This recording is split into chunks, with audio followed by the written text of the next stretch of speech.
Hello and welcome back to Ravenwood Acres. Today I got another Coleman product video.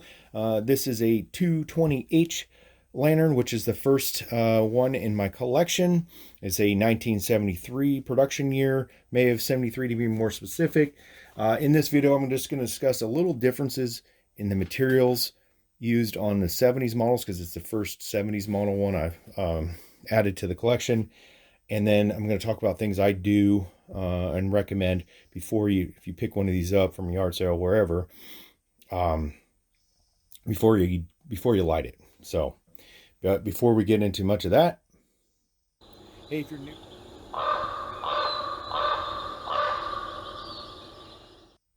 you're new, here, please subscribe to the channel, hit that thumbs up, follow us at theravenwoodacres.com. There's a whole Coleman page over there with all of everything Coleman, and follow us at our other social media links, which are linked down below.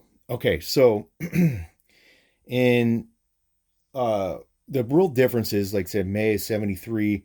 You're going to see here, still got the normal coatings, still has the labeled Pyrex, Coleman labeled Pyrex glass. The biggest thing I noticed was the frame being looks to be a chrome or a real light chrome plating on there. Of course, not the best idea in my opinion, because when you add heat and moisture, chrome usually doesn't hold up very well, especially like real low end chrome. Other than that, everything's fairly normal. You got a little brass still in here with the mixer manifold up here at the top. Of course, the valve assembly is still brass. I would assume, the assembly going down into the tank is also.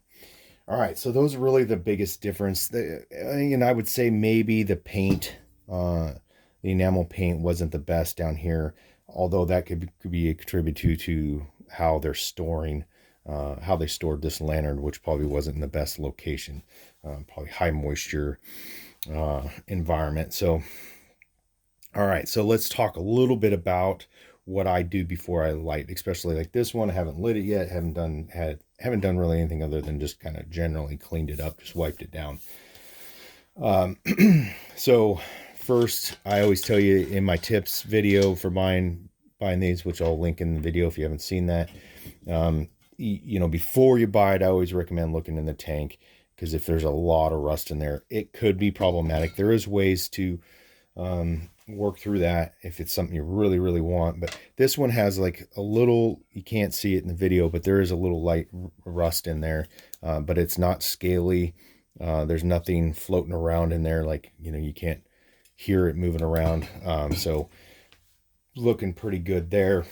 I probably will put the shop vac on here just to suck any particulates out before I add about, an eighth to a quarter of a tank in here. Checking the valve for movement, should move fairly easily. It's, it shouldn't be like super free.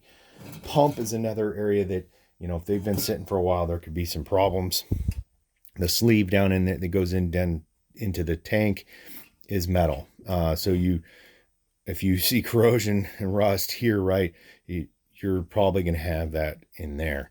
So does it open and close easily? It does. It feels actually really good. However, when I go to pull it out, you can hear that there's a little crunchy noise. So I'm going to go ahead and pull this off, clean all that out. There's definitely some rust down in there. Clean it out really good. Inspect the cup at the end of the pump here. If it needs to be, I'll replace it. And then other than that, check the cleaner. This model still has the cleaner.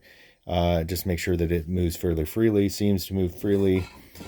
Inspect the manifold, everything else in here, make sure everything looks pretty good there. One thing I would have to disassemble to inspect is, as talked about in previous videos, you can get the intake on this is interesting because it has the intake holes here instead of down in here, other than this. So, because that's where it's pulling its air from. But bugs can get up into and build nests in the air tube, which will clog the air tube, making to where you have issues or starve it of air when you try to light it. So with all that, like I said, pretty simple. when I flush that tank, I'll burn it for a while. I might just burn it all the way out.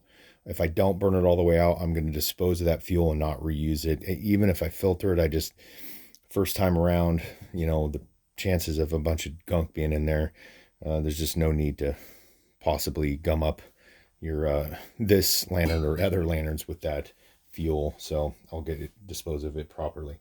All right, so I hope you found that all useful. Here at the end of the video, there's going to be a link for my Coleman playlist.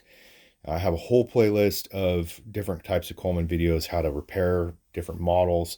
A lot of them are the same, so you can apply it to your model. There may be some odds and ends. I also have a Telegram channel, which will also be linked in there, that's Coleman specific, and you can join in the discussion.